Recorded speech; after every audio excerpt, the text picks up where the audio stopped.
j'aimerais proclamer, annoncer 2-3 paroles. On a l'habitude de dire dans cette église que c'est un hôpital, que c'est aussi une famille et que c'est aussi une armée. Et ce soir, j'aimerais déclarer qu'il va y avoir des personnes qui vont passer des ténèbres à la lumière et qui vont mettre un pied dans l'hôpital pour être guéris. Oui, vous pouvez applaudir parce qu'il y en a pour l'instant, ils ne sont pas dans l'hôpital. Ils sont juste fracassés. Mais Dieu en a décidé autrement. Il y a des personnes qui sont aujourd'hui dans l'hôpital et qui ce soir vont passer dans la famille.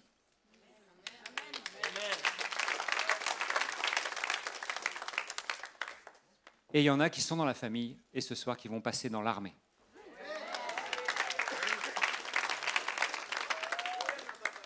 Peu importe là où tu en es, peu importe là où tu es, Dieu ce soir veut te faire passer un step, une étape pour aller plus loin avec lui. Et j'aimerais commencer par une question.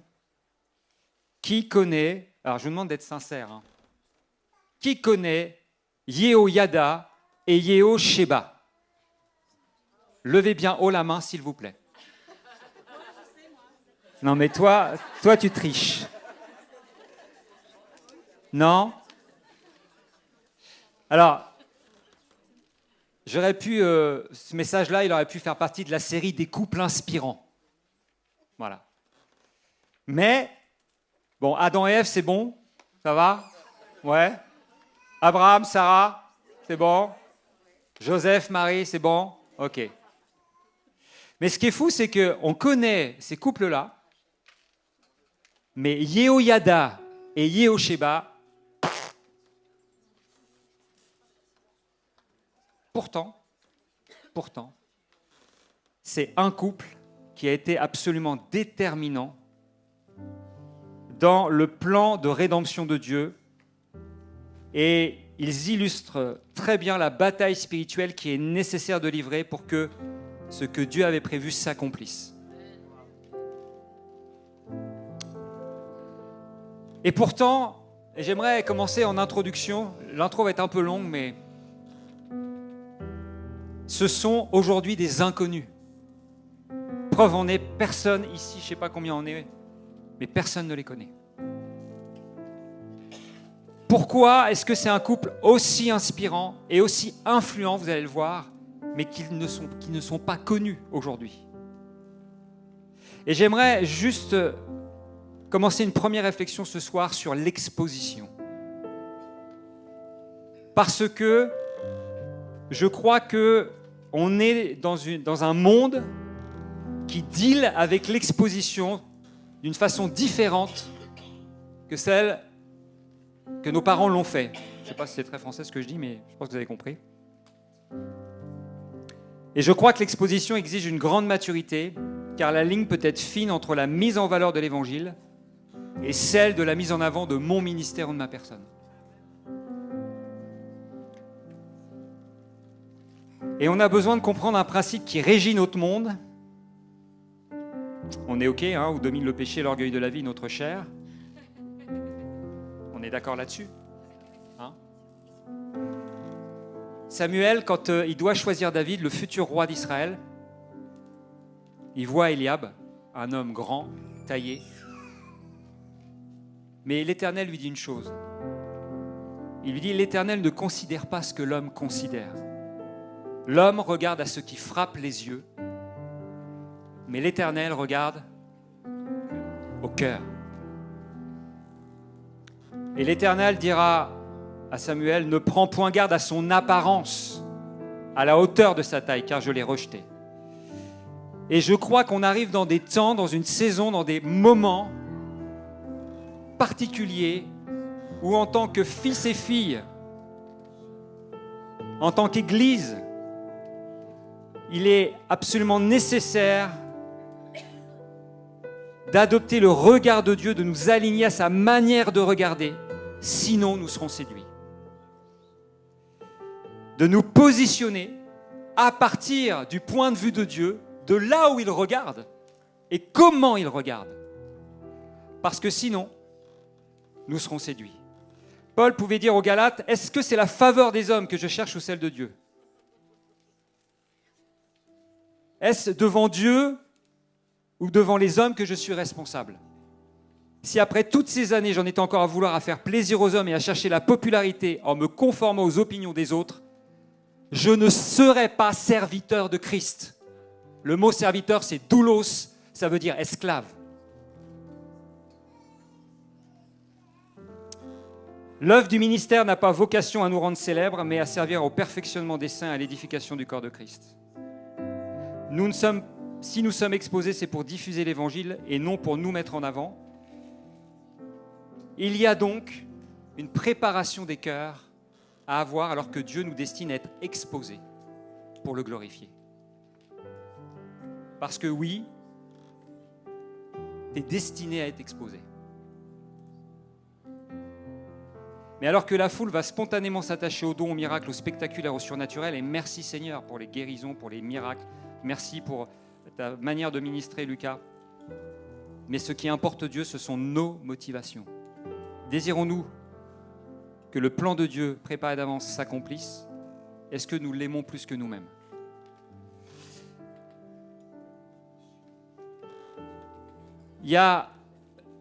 En fin de compte, le danger, c'est de perdre le véritable enjeu de vue. Et ce soir, on va parler de discerner les enjeux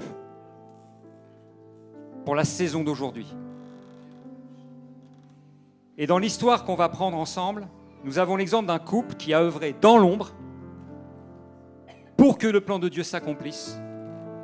Et ils ont connu 2 saisons. Une première saison où ils ont dû impérativement, absolument, agir de façon cachée en sous-marin. C'était vital. Et c'était la préparation de la destitution d'une autorité spirituelle sur le pays. Rien que ça. Et la saison 2, ils ont été exposés, et ils ont dû agir en étant exposés. Et c'était d'autres défis. Alors ce message, j'aurais pu vraiment le partager à des leaders expérimentés. J'aurais pu le réserver à des hommes et des femmes qui sont habitués, qui sont expérimentés à être dans des cercles de gouvernance, à être exposés, à ministrer, à faire le tour de la terre, etc., etc., des pasteurs, des apôtres, des prophètes. Mais je crois vraiment que le Seigneur, ce soir, va parler à chacun d'entre nous. Parce que, et j'ai aimé ce qu'Alain Caron a dit à la conférence Odos, il a dit la création soupire, non pas après la révélation des apôtres, des prophètes, des pasteurs, des docteurs. Il a dit la création soupire après la révélation des fils et des filles de Dieu. Les apôtres, les prophètes, les évangélistes, les pasteurs, les docteurs, ce sont des dons, des esclaves donnés. Ce sont des moyens que Dieu utilise. Mais le but, la finalité, c'est que la création connaisse la révélation des fils et des filles qui portent l'ADN du Père. Et je veux m'adresser ce soir aux pères et aux mères, aux grands-pères, aux grands-mères. Mais je veux m'adresser aussi aux futurs pères et futures mères. Et je veux m'adresser à la génération des jeunes adultes qui ne sont pas encore pères et mères. Mais si tu es appelé à être un fils et une fille, ou une fille, un fils et une fille n'est pas destiné à rester simplement un fils ou une fille toute sa vie. Elle est destinée à devenir un père, il est destiné à devenir un père, ou elle est destinée à devenir une mère. Et cette nation a besoin de voir des fils et des filles se lever, de voir le cœur du Père dans la vie de ses fils et ses filles. Et cette nation a besoin de pères et de mères qu'elle ne trouve pas aujourd'hui. Alors, je vous invite à lire dans 2 Rois 11, un court texte.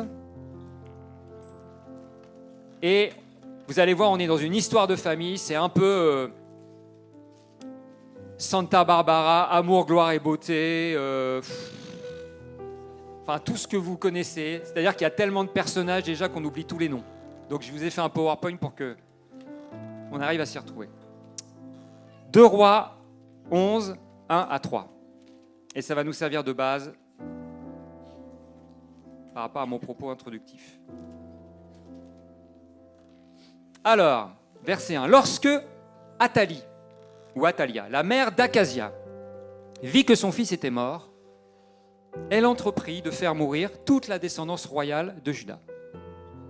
Mais au moment du massacre, Yehosheba, qui est l'une des 2 personnes dont je vous parlais, fille du roi Joram et sœur d'Akazia, parvient à soustraire, on pourrait dire aujourd'hui exfiltrer, Joas, un fils d'Akazia du milieu de ses frères, pour l'installer avec sa nourrice dans le dortoir du temple. On le cacha ainsi d'Athalie et il échappa à la mort. Pendant 6 ans, il resta caché avec Yehosheba dans le temple de l'Éternel, tandis qu'Athalie régnait sur le pays. Voilà. Alors, évidemment, moi j'ai bossé le sujet, donc là c'est compliqué d'y voir quelque chose. Tu peux envoyer la première diapo, s'il te plaît. Alors, on est en présence de qui ? On est en présence de la grand-mère. Dans les 7 familles, bonjour, je voudrais la grand-mère. Athalia, ou Athalie, c'est la grand-mère. Elle s'est mariée avec Joram, le grand-père. Ok ? Joram a eu Akazia. Accessoirement, Joram, c'est le roi, un des rois de Juda. Il a engendré Akazia, qui est un roi de Juda, et il a engendré Joas, qui lui n'est pas encore roi. Yehosheba, Yehoiada, c'est la tante et l'oncle de Joas. L'enjeu dans l'histoire, c'est Joas. Joas, là, il a moins d'1 an. Il vient de naître. Donc, quand vous voyez ça, cette histoire de famille, vous comprenez qu'Athalia, la grand-mère, a voulu tuer toute la descendance royale, dont son petit-fils. Tout va bien. Eh oui. Qu'est-ce qui peut pousser une grand-mère à vouloir tuer son petit-fils ? Et puis, je fais le lien avec nos familles. S'agit-il d'une simple histoire de famille, d'un peuple obscur, d'une région désertique au Moyen-Orient ? Puis toi, tu pourrais regarder ton histoire de famille comme une simple aussi histoire de famille, parmi tant d'autres, dans une région, parmi tant d'autres de France. Mais j'aimerais, parce qu'on va rentrer, évidemment, on va changer d'échelle, on va rentrer un peu plus loin, plus haut.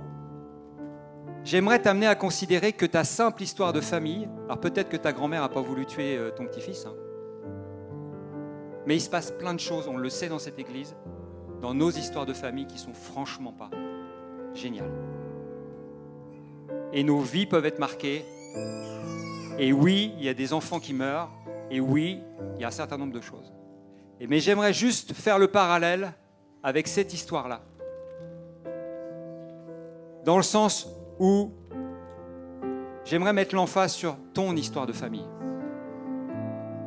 Est-ce qu'on est simplement en train de parler de ta vie, de ton histoire de famille ? Ou est-ce que ce que Satan a essayé de faire dans ta famille avait un but bien plus profond, bien plus impactant, bien plus influent que ce que tu imagines ? Et des fois, on reste dans nos histoires d'amour, gloire et beauté, on reste dans nos histoires de famille. Ah ouais, mais c'est ma mère, elle est comme ça, mon père, elle est comme ça. Mais on ne passe pas à l'autre échelle. On ne comprend pas qu'il y avait un propos de Dieu sur ma famille, sur ma vie, sur mon couple, bien plus important que ce que j'imagine. Parce qu'une des stratégies de l'ennemi, c'est de banaliser, de dire « Mais non, mais regarde, t'es pas grand-chose. T'as pas beaucoup d'importance. Ta famille. » Et là, on va regarder ce qui se passe dans cette famille. Et on va aller regarder la deuxième diapo. Alors, j'ai mis ça entre-temps, c'est parce que j'ai piqué ça à un pasteur. En clair, là, on va monter à l'échelle du pays. Et puis, j'avais bien aimé ça, le bon, les brutes et les méchants, parce que les rois d'Israël et les rois de Juda, à ce moment-là, c'est un western, quoi. Donc, vas-y, tu peux passer la prochaine. Et alors là, au milieu, vous voyez, est-ce que vous retrouvez, alors là, maintenant, c'est plus le jeu des 7 familles, mais c'est le jeu des c'est la chasse au trésor. Est-ce que vous voyez Athalia en rouge au milieu? Vous la voyez? Ok. Pourquoi la grand-mère a voulu tuer le petit-fils? Je vous la fais rapide. Tout en haut, il y a le royaume d'Israël. David, Salomon, ça a été les rois d'Israël. Et puis à un moment donné, les frangins, les fils de Salomon, se battent, ils veulent pouvoir prendre la suite. Sauf que ça amène une séparation dans le royaume d'Israël. Il y a d'un côté 10 tribus sur les 12 qui vont être toutes les vertes là. Ça va être toute la descendance du royaume d'Israël.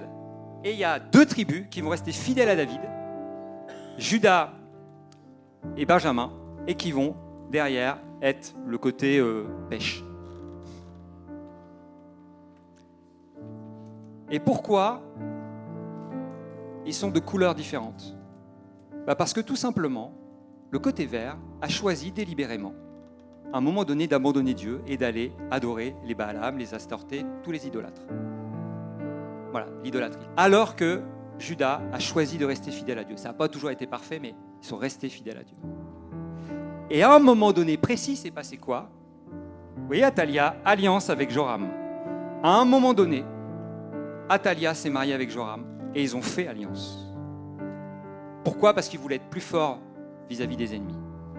Mais le plan de Satan était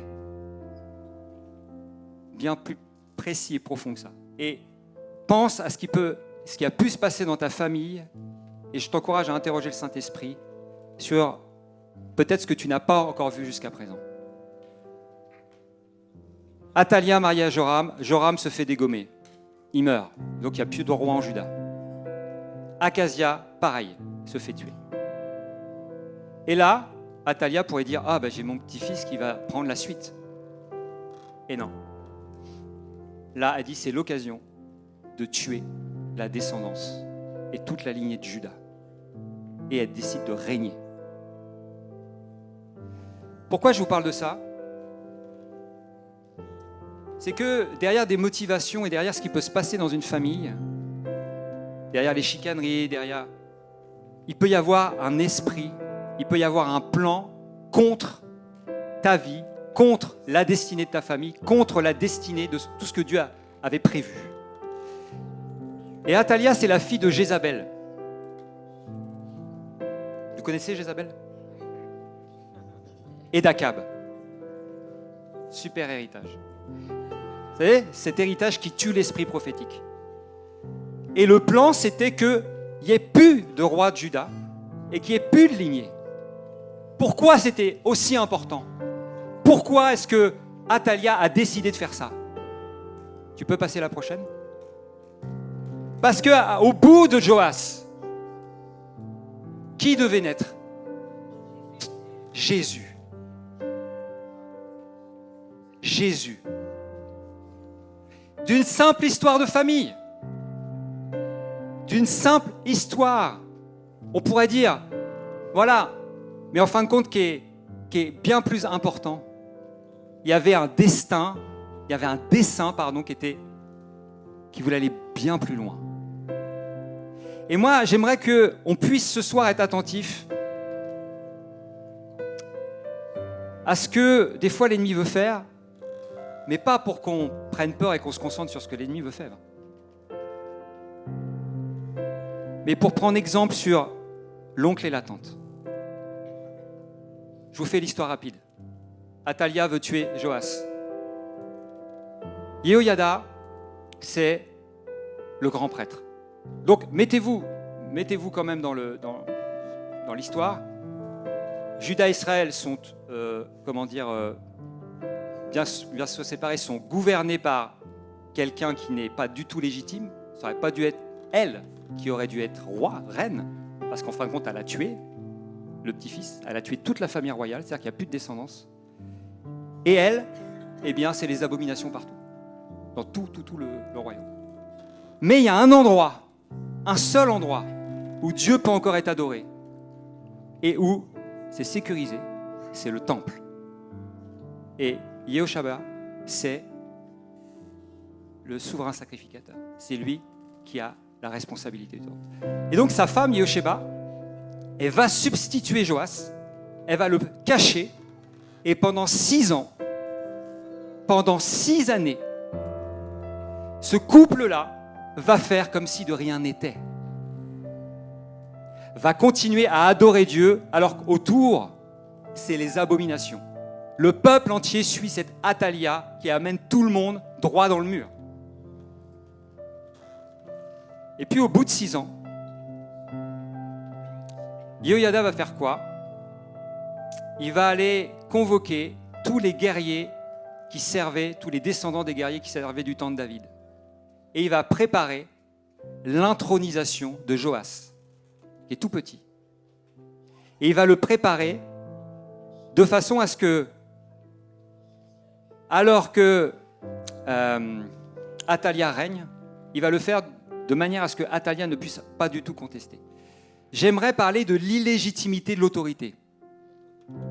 Tout le peuple était sous la gouverne d'Athalia, mais c'était une autorité illégitime.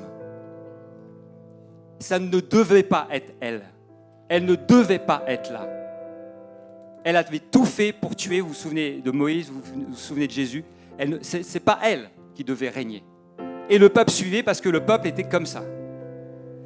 Et tranquillement, préparation dans l'ombre, Yehoyada, Yehosheba, il prépare et il va chercher un certain nombre d'hommes, je vous passe les détails, mais suffisamment pour encercler le temple, pour préparer le temple et pour préparer l'intronisation de Joas en tant que roi et de manière incontestable. C'est-à-dire que personne ne puisse venir empêcher cela.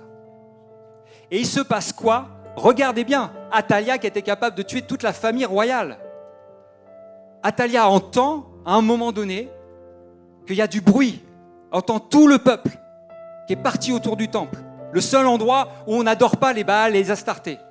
Puis elle entend, puis elle se dit, mais qu'est-ce qui se passe? Et elle voit un enfant de 1 an qui est mis sur le trône par un souverain sacrificateur, avec toute une armée autour qui est là, qui surveille, et le peuple qui derrière. Oui? Hein, pardon? 6 ans, pardon, t'as raison, merci. Là, il a 6 ans. 6 ans. Et elle voit que tout le peuple est en train de se réjouir. Parce que le peuple qui était sous sa tyrannie réalise et accueille le roi légitime qui aurait dû toujours être là. Mais tout le monde pensait qu'il était mort. Surprise! Et écoutez bien, Athalia à ce moment-là fait quoi? Elle aurait pu dire, bon, attendez, c'est pas compliqué, moi je prends mon armée, j'y vais, je vais les défoncer. Elle aurait pu faire ça.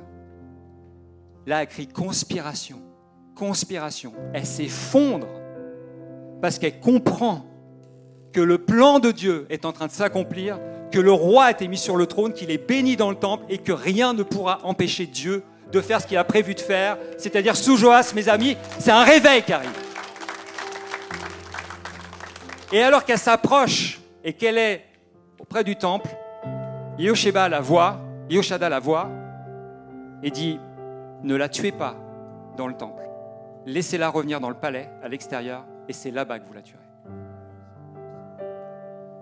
Et les guerriers vont la tuer, et vont tuer tous ceux qui adorent les prêtres. Alors, c'est à l'époque, hein. Mais voyez ça dans le spirituel. Ça, c'est l'histoire. Et sous Joas, il y a eu un réveil extraordinaire. Yehosheba et Yehoshada sont devenus les régents. En fin de compte, ils ont soutenu le règne de Joas alors qu'il était tout petit. Et il y a eu un réveil extraordinaire où tout ce qui était Baal Astarté, ça a dégagé. Je vous passe les détails. Et ça a surtout permis que la lignée de Jésus puisse être conservée et qu'un jour, Jésus naisse. Mais vous ne les connaissiez pas jusqu'à ce que je vous en parle ce soir. On est OK? J'aimerais appeler sur vos vies le fait que vous êtes des Yehosheba et des Yehoshada. Que ce qui se passe dans votre famille, ça ne concerne pas que votre famille. J'étais à une réunion du CNEF cette semaine Et c'est Pedro Escobar. Il ne faut pas que je dise Pablo, parce que sinon ça fait très très poudreux. Pedro disait, le directeur d'Albertville, de l'hôpital d'Albertville, nous sollicite parce qu'ils sont en train d'ouvrir une unité de soins palliatifs. Soins palliatifs, ça veut dire qu'on va accompagner les gens à la mort. Vous voyez dans quel contexte on est aujourd'hui, sur les débats éthiques sur ces sujets-là. Et il demandait, il dit, mais Pedro, vous pouvez nous envoyer des aumôniers parce qu'on a, écoutez bien, personne. Sandra, la semaine dernière, témoignait, je ne sais plus, je crois que c'est sur Insta, elle disait, je rêve qu'il y ait des hommes et des femmes qui se lèvent pour créer des centres pour ceux qui malheureusement ont subi des attouchements ou des abus sexuels. Parce qu'aujourd'hui, ça n'existe pas, les gens sont dépassés, enfin, c'est pas quelque chose qui est répandu. Et j'en passe et des meilleurs. Je suis convaincu que parmi nous, il y a des hommes et des femmes qui sont appelés à faire ce que Yehosheba et Yehoshada ont fait. C'est-à-dire à un moment donné de voir l'enjeu et de dire je ne laisserai pas Joas mourir. Je ne laisserai pas Athalia dominer. Et je vais me lever et j'aimerais juste aborder avec vous quelques points sur ce couple inspirant. 3 points et quelques traits de caractère. Parce que je suis convaincu que dans la saison dans laquelle nous sommes, c'est bien une question de caractère qui est l'essentiel. Ça va, vous me suivez ? Ce couple, c'est d'abord un couple de père et mère d'adoption. C'est la tante et l'oncle de Joas, et donc ils portent une identité familiale. Nous sommes appelés à être des pères et des mères.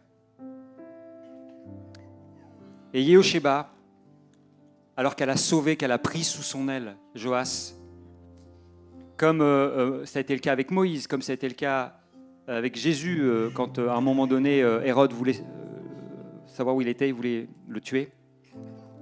Je crois réellement qu'elle représente notamment la dimension féminine de Dieu, qui vient, puis qui va vouloir exercer la grâce et sauver. Et son mari, lui, va se lever pour faire justice. Et je crois qu'il représente la dimension masculine de Dieu, qui lui vient et qui, à un moment donné, va rétablir les choses comme elles auraient dû être. Et donc, ils ont adopté Joas. Et non seulement c'est un couple qui un père et une mère d'adoption, mais ce qui est super intéressant, c'est que Yehosheba, ça veut dire Dieu fait serment. Et c'est intéressant parce que la mère, en fin de compte, ça, je vous passe rapidement, mais ça fait référence à ce qui s'est passé au puits de Beersheba. Quand Abraham, il y a eu 2 lignées, il y a eu Isaac, Ismaël, et qu'à un moment donné, Ismaël, le fils illégitime, aurait dû mourir dans le désert. Et Dieu a ouvert un point d'eau pour pouvoir faire vivre Ismaël. J'aimerais te dire que Dieu lui-même fait serment, et c'est lui qui libère le plan de rédemption pour Joas alors qu'il devait mourir. Et je crois que Dieu a un plan de rédemption dans ta vie, dans ta famille, pour des dimensions qui auraient dû être mortes, même des choses où toi tu dis ça ne peut pas être le plan de Dieu. Dieu est celui qui a un plan de rédemption pour Ismaël et tous les enfants d'Ismaël. Il n'est pas celui qui dit non, je ne veux pas. Et c'est un couple qui va finalement sauver la royauté messianique. Deuxièmement, c'est un couple de sacrificateurs royaux, d'intercesseurs et de médiateurs entre Yahweh ou Yahvé et le peuple. Ça, c'est leur fonction. Yehosheba, elle est tombée dedans. Elle était fille de roi, sœur de roi, tante de roi. Je crois qu'elle ne pouvait pas faire autrement. Et elle a joué un rôle de Déborah à ce moment-là. Elle a joué un rôle de Déborah. Et Yehoyada, en tant que responsable du culte, lui a très bien compris qu'il n'était pas question de s'opposer frontalement à Athalia. Il n'était pas question qu'il s'oppose frontalement à cette autorité légitime, les amis. Mais il était question qu'il prépare la venue du roi. Qu'il prépare la venue du roi, légitime. Et il a fait quoi? Il a levé des hommes de guerre, les descendants des vaillants hommes fidèles à David, pour assurer la protection du roi et pour amener cette destitution. C'est eux, c'est au travers de leur obéissance, au travers de leur compréhension de ce qui se passait, qu'un réveil spirituel est arrivé. Et je vous laisse faire les liens avec ce qui se passe aujourd'hui, ce qui se passe dans votre vie, et ce qui se passe ici maintenant.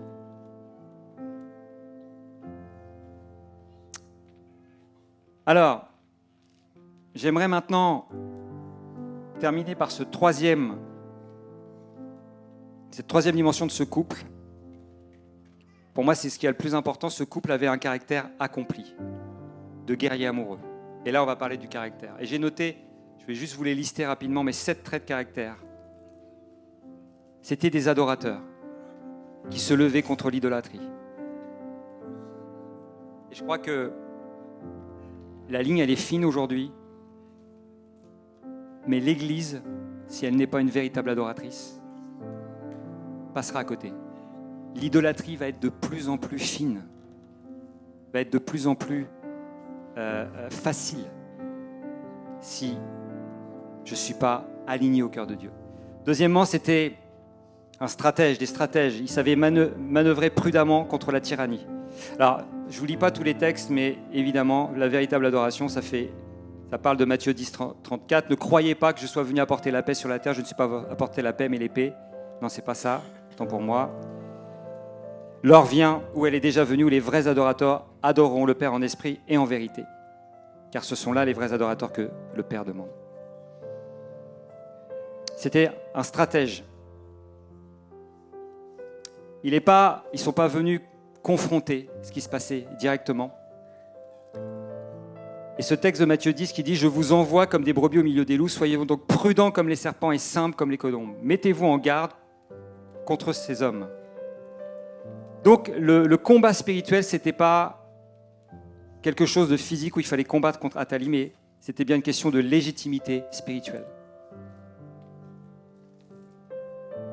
Et alors que la légitimité était reconnue sur Joas, à ce moment-là, ça a déclenché et ça a libéré tout le royaume.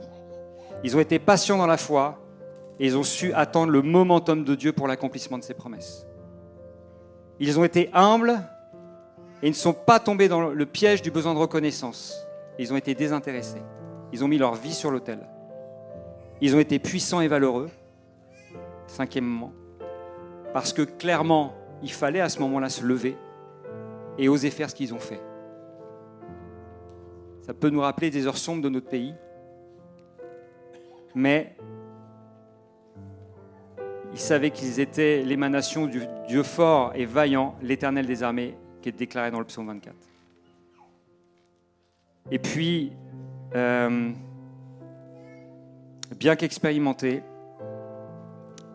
Yehoyada avait 90 ans quand il s'est marié avec Yehosheba. Ça veut dire qu'il avait 90 ans. Enfin bon, c'est peut-être pas les 90 ans de nos 90 ans. Mais le gars, il avait été Cohen, comme on dit, toute sa vie. Sacrificateur. Il y en avait derrière. Il y avait de l'expérience.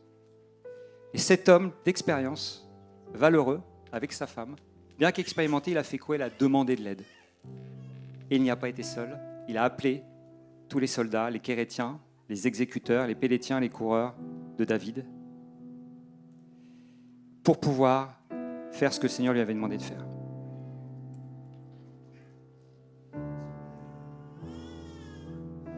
Finalement, c'était un homme et une femme qu'on ne connaît pas. Mais si tu es là, assis sur ta chaise aujourd'hui, c'est grâce à eux.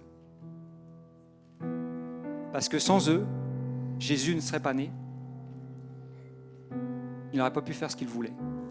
Donc cette sombre histoire de famille ou de pays, on ne connaît pas trop, on ne sait pas trop, la réalité, c'est qu'il y avait un momentum, il y avait un enjeu qui était absolument crucial. Pas simplement pour eux, mais jusqu'à nous. Et là où j'aimerais vous emmener ce soir, c'est que souvent,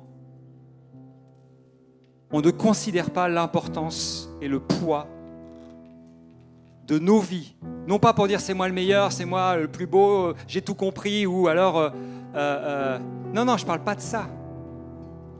Je parle qu'à un moment donné, il y a Dieu qui a décidé, qui a réfléchi à te créer. Toi, chacun d'entre nous. Il a été intentionnel. Il ne s'est pas dit « Oh, j'ai rien à faire ce dimanche matin. C'est Shabbat, qu'est-ce que je fais ?» Non. Il y a un moment donné, il s'est dit « Le monde a besoin d'une Nadine. Il faut que je crée une Nadine. Une personne comme elle. Il n'y en aura pas d'autres comme elle. Il n'y en aura pas d'autres parce qu'il y aura qu'elle qui aura ce trait de caractère-là. Il y aura qu'elle qui aura ces dons-là. Il y aura qu'elle qui aura les enfants qu'elle aura. Il y aura qu'elle qui fera le métier qu'elle fait. Il y aura qu'elle qui sera aumônière.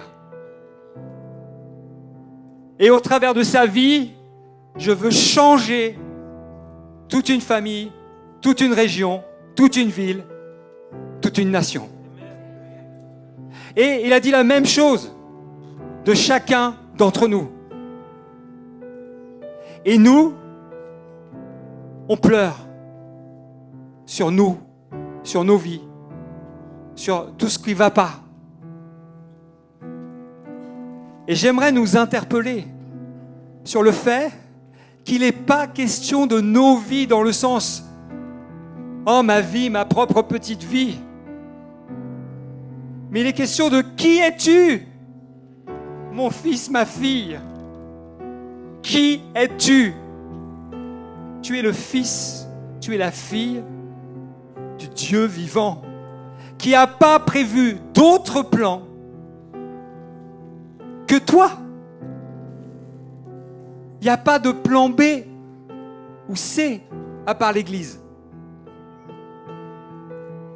Est-ce que je discute avec certains chrétiens des fois qui me disent « Oh là là, c'est terrible, c'est la fin des temps, vraiment, l'Église, vivement que le Seigneur revienne parce que... » Je dis « Mais c'est quoi l'histoire ?» À la limite, autant dire que Jésus n'est pas ressuscité. Parce que ça sert à quoi que l'Église soit moribonde et soit en train d'attendre le sauvetage, le SOS de Dieu parce qu'on est dans un Titanic qui coule, en se disant de toute façon la seule chose qu'on a à faire, c'est d'attendre que le Seigneur revienne parce que c'est la cata. Ok, et on fait quoi? On fait quoi? J'aimerais ce soir nous amener, et je me parle à moi-même, personnellement, à regarder ma vie d'une nouvelle façon. Regardez ce qui s'est passé dans ma famille d'une nouvelle façon. Vous êtes nombreux ici à faire des entretiens guidés par le Saint-Esprit, où vous avez renoncé à des mensonges, où vous avez décidé de pardonner. Et puis tout ça vous a libéré, a amené des guérisons intérieures, des guérisons physiques, et gloire à Dieu. C'est la première étape. Mais la finalité, mes amis, c'est pas votre bien-être, c'est pas mon bien-être. C'est pas que l'Église soit bien et qu'on soit tous bien ensemble. C'est cool. Et gloire à Dieu pour la communion fraternelle, pour les bons temps qu'on passe ensemble. Mais la réalité, c'est que ce que je vois moi ce soir et ce que je veux vous amener à considérer, c'est que ce qui va changer ce pays est là, assis sur ses chaises. Les centres pour les personnes qui ont subi des abus sexuels vont émaner d'ici. Les personnes qui vont accompagner les personnes en soins palliatifs avant qu'elles passent de l'autre côté pour qu'elles rencontrent Jésus, c'est ici ce soir qu'elles vont naître. Si tu dis oui, si tu dis mais en fin de compte, mais à quoi je suis appelé? C'est quoi? Mais pourquoi je vis? En fin de compte, pourquoi je vis? Bien sûr, parce que Dieu t'aime. Mais est-ce qu'on réalise qu'au final, c'est bien au-delà de nous-mêmes? C'est bien au-delà de notre propre vie. Et que oui, tu es un Yehosheba, une Yehosheba et un Yehoyada. Que Dieu a fait serment sur ta vie, il t'a fait des promesses et Dieu connaît. C'est ce que veut dire Yehoyada. Dieu connaît, il sait. Alors, j'aimerais qu'on puisse se lever et que chacun d'entre nous puissions peut-être avoir un temps, on va prendre un temps de silence, un petit dialogue avec le Saint-Esprit et dire, toi qui connais, toi qui as fait serment sur ma vie, commence à venir changer ma mentalité et réformer ma façon de penser, ma façon de me regarder, de regarder ma famille, de regarder ce à quoi je suis appelé à faire. Et Seigneur, montre-moi où est-ce que tu m'attends. Montre-moi quelle est ma place. Montre-moi là où tu veux que je sois déterminant, parce que tu as prévu que je sois déterminant, parce que tu as prévu que ma vie fasse une différence.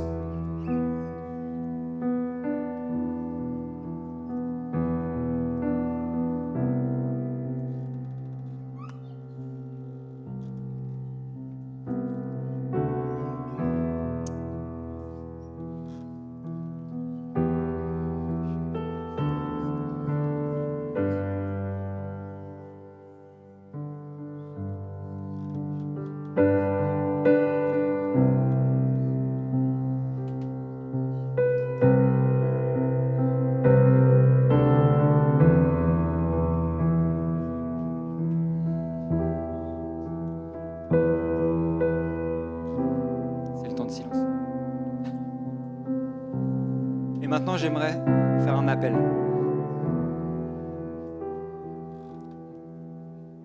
Et c'est un appel qui est solennel. Tous les appels le sont, mais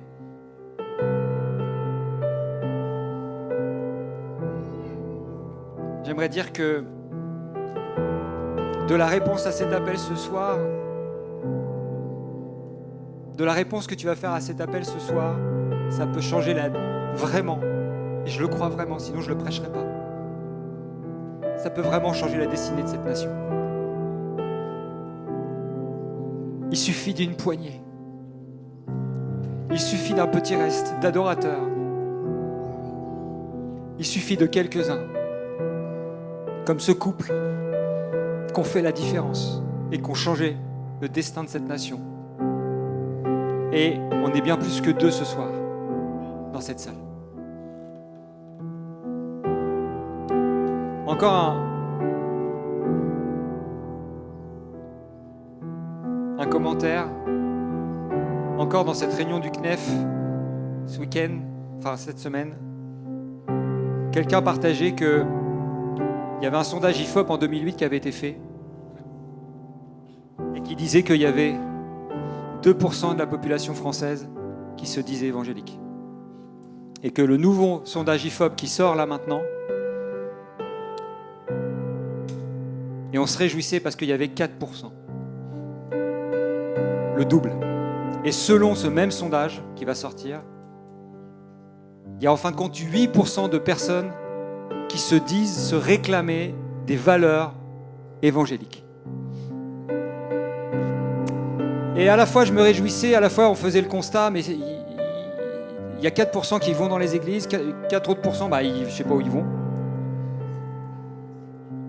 Et puis, je suis banquier, et puis c'est un peu comme les cours de bourse. Des fois, on se dit « Ah, génial, ça a pris plus 10%. » Ou le livret A, c'est super, ça rapporte 3 points. Mais je me dis « Mais on est où, là ?» Seigneur, on n'a pas besoin que 10% de la population soit chrétienne. Ce qu'on a besoin, c'est que ce pays soit visité par Jésus. Moi, ce que je veux voir, c'est 100%. On peut dire « C'est fou ». Mais pourquoi c'est fou? Il y a des pays en Amérique latine, 50% de la population appartenait à Christ.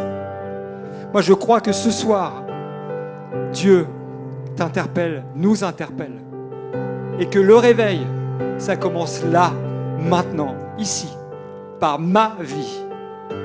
Parce que ne croyons pas que ça va venir d'en haut, j'entends, des autorités ou des pasteurs.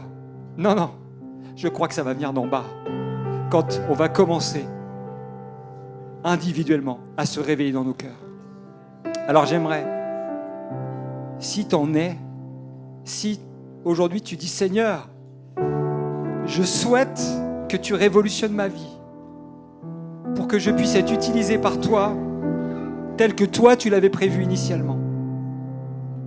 Et je ne veux mettre aucune limite à cela. Absolument aucune limite à ce que toi tu veux faire par moi, dans ma vie, dans mon cœur. Toute la transformation nécessaire.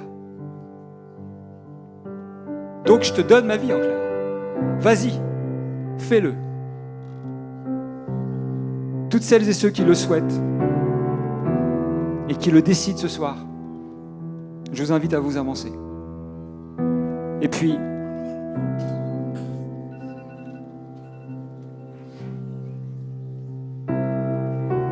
j'aimerais... Je ne sais pas comment on va faire, très honnêtement.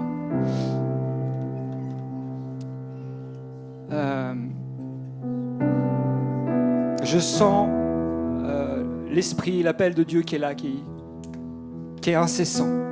Avancez-vous pour que tous ceux qui veulent être devant s'approchent vraiment. Est-ce que je peux demander à l'équipe des ministères de monter sur l'estrade avec moi?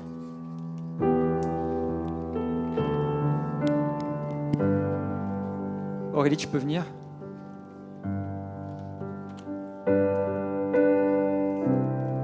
Je sens qu'on doit libérer quelque chose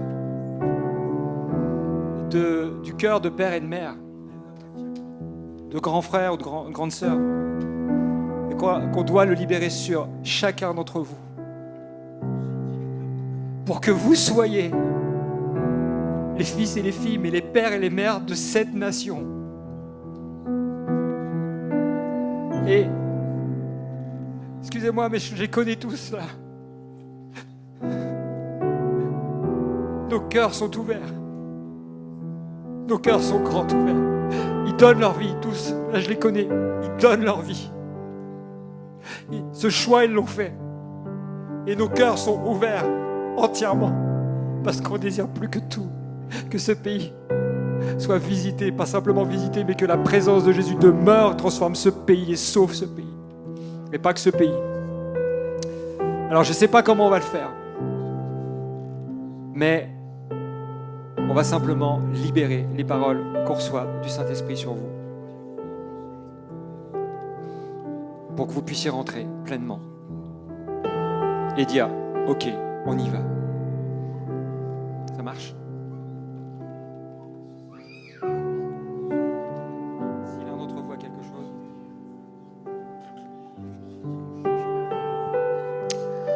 Alléluia. Alléluia. Alléluia.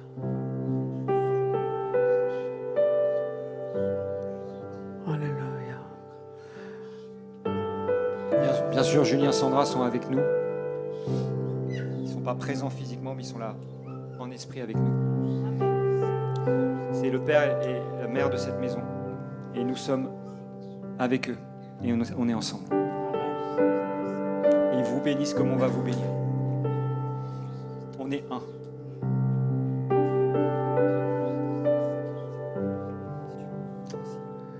J'aimerais premièrement, Mathieu, t'honorer pour cette parole que tu as libérée, que je veux vraiment reconnaître comme une parole prophétique, pas juste pour ce lieu, mais pour cette nation. J'aimerais nous inviter à garder les yeux ouverts et les yeux fermés et les mains ouvertes. Il s'agit de recevoir une portion ce soir, qui est une portion qui revient du ciel. Et Seigneur, nous considérons et nous déclarons ce soir que nous sommes le reste que tu as choisi. Pas uniquement dans ce lieu, il y a un reste en France. Et nous déclarons que la France n'a pas été oubliée, que le territoire sur lequel tu nous as placés n'est pas oublié. Et nous tous, avec l'équipe ici, Nous venons dans un temps de réalignement, dans un temps où nous voulons nous repositionner dans cette tribu de Juda dans laquelle nous reconnaissons que tu es le roi des rois, le Seigneur des seigneurs. Et toi qui as engendré les rois, nous sommes les rois que tu as engendrés de cette tribu de Juda. Et nous déclarons ce soir que nous ne sommes pas simplement des rois, mais des sacrificateurs pour servir ta présence. Et nous déclarons que la royauté que tu as mis dans nos vies est une royauté pour régner dans les lieux célestes avec toi et pour régner sur la terre avec l'autorité que tu nous as donnée. Et nous nous saisissons ce soir des décrets célestes que tu nous donnes, que tu donnes au reste. Alors que nous sommes les mains ouvertes devant toi, nous recevons la portion que tu nous donnes pour ce temps. Et nous disons que cette portion est nécessaire pour transformer le territoire, pour changer la nation, pour lever l'adversité, pour lever la tristesse, pour changer et transformer. Et Seigneur, nous savons que ce n'est pas des élections qui vont transformer une nation, mais toi, tu as choisi un reste, et ce reste, tu l'as oint, et nous faisons partie de ce reste. Et nous déclarons, Seigneur, que nous nous plaçons sous cette onction que Samuel a libérée sur David, une pleine portion d'huile nouvelle, une pleine portion d'huile de guérison, une pleine portion qui guérit nos cœurs, une pleine portion qui guérit nos vies. Nous déclarons qu'il y a une huile qui descend du ciel ce soir et qui vient guérir le cœur des orphelins, de ceux qui ont été mis à côté, de ceux qui ont été oubliés, de ceux qui ont été abusés. Dans le nom puissant de Jésus, nous disons et nous déclarons que sous le portail de ta présence, il n'y a pas de place pour les orphelins. Nous sommes des fils et des filles adoptés par le Père. Nous sommes des fils et des filles changés par ta présence. Nous sommes des rois sacrificateurs pour te servir avec l'autorité. Nous prions et nous déclarons un changement dans chacune de nos vies ce soir. Dans le nom puissant de Jésus, nous livrons les limitations. Que toutes les limitations soient levées dans le nom de Jésus. Là où tu disais que tu n'es pas légitime, nous déclarons: tu es légitime, tu es légitime. Déclare-le ce soir dans le nom de Jésus. Je suis légitime, je suis légitime, je suis légitime, je suis légitime. Je suis légitime comme un fils, je suis légitime comme une fille. Je suis légitime dans mon couple. Je suis légitime en tant que mari. Je suis légitime en tant que femme. Je suis légitime en tant que famille. Je suis légitime en tant que père et mère. Je suis légitime. Et nous déclarons que des fils et des filles, tu en fais des pères et des mères maintenant pour cette nation. Dans le nom puissant de Jésus. Il y a quelques années en arrière, je me suis approché d'un de mes amis, Pierre Kranga, et je lui ai dit: Pierre, j'étais jeune, je dis: je cherche un père dans ma vie, un père spirituel. Il m'a dit: Eric, arrête de chercher un père, deviens un père. Nous voulons déclarer dans ce temps qu'il y a une accélération dans une transformation, dans un changement, une transition où nous devenons matures.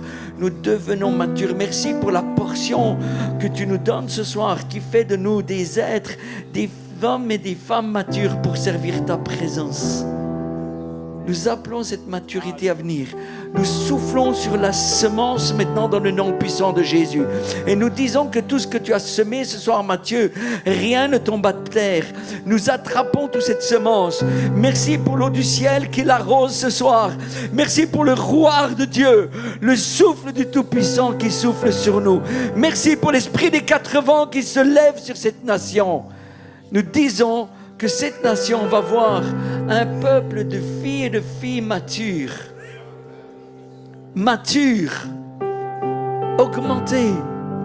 augmenter dans l'onction, dans la révélation, qui apportera un changement, une transformation, là où chacun posera la plante de ses pieds, pour la seule gloire de son nom. Amen.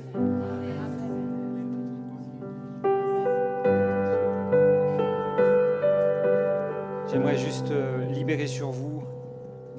Alors c'est particulier parce que le fruit de l'esprit, ça mûrit.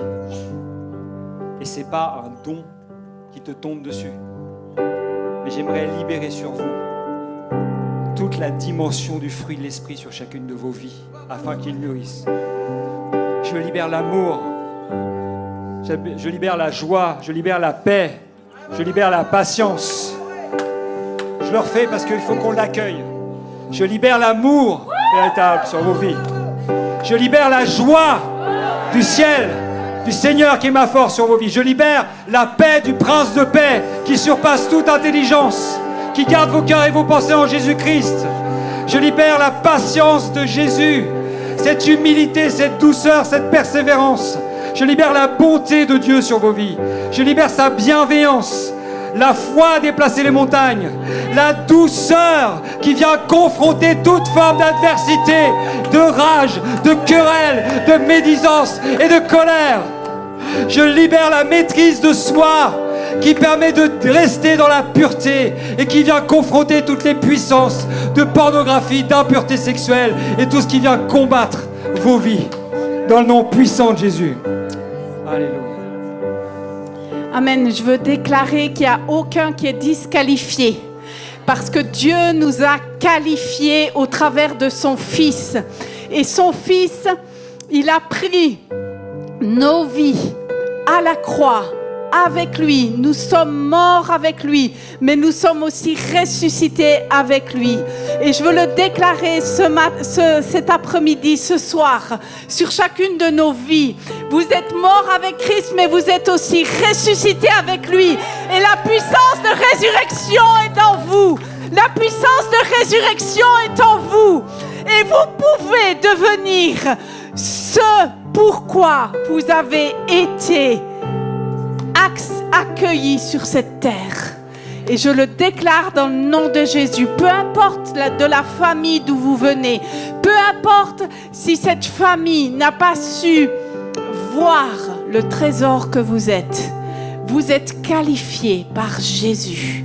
Vous êtes qualifiés par la puissance de résurrection qui est en vous. Dans le nom de Jésus. Amen. L'Esprit ne va pas vous laisser tranquille parce qu'il vous aime.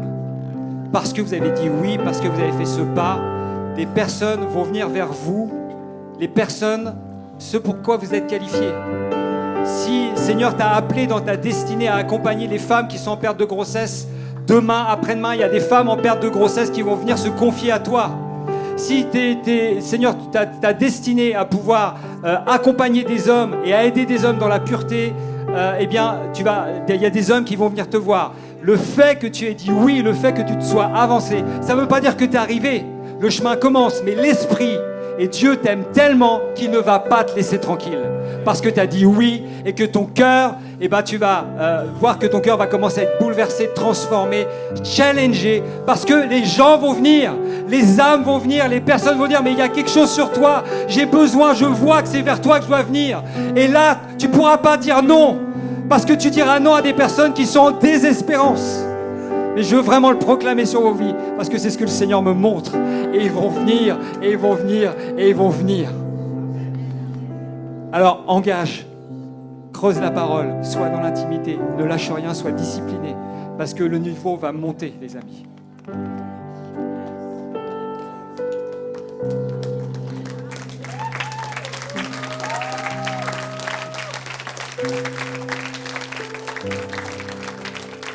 Tout à l'heure, avec le groupe du Parcours Essentiel, on en a parlé. Ce verset qui dit « Je ne vous ai pas donné un esprit de timidité, mais un esprit de force, d'amour et de sagesse. » Et je veux le déclarer sur vous. Tous ceux qui pensent, et vous allez le dire avec moi, hein, tous ceux qui pensent qu'ils ne sont pas assez, qu'ils sont trop timides, « Non, mais moi, je ne suis pas quelqu'un comme ça. » Non, mais les autres font mieux que moi. Non, mais moi, Voilà, maintenant, enfin, vous voyez, ce genre de pensée-là, vous allez le déclarer avec moi. Je n'ai pas reçu un esprit de timidité, mais j'ai reçu de mon Dieu, de mon Père, un esprit de force, d'amour et de sagesse. Et aujourd'hui, au nom de Jésus, et devant témoins, je renonce à tout esprit de timidité dans le nom de Jésus. Je renonce à tout ce qui veut me faire taire. Dans le nom de Jésus. Je renonce à tout ce qui a voulu m'écraser. Dans le nom de Jésus. Je reçois l'appel du Père. Je déclare que je l'entends. Et je le prends. Et je l'applique dans ma vie. Amen.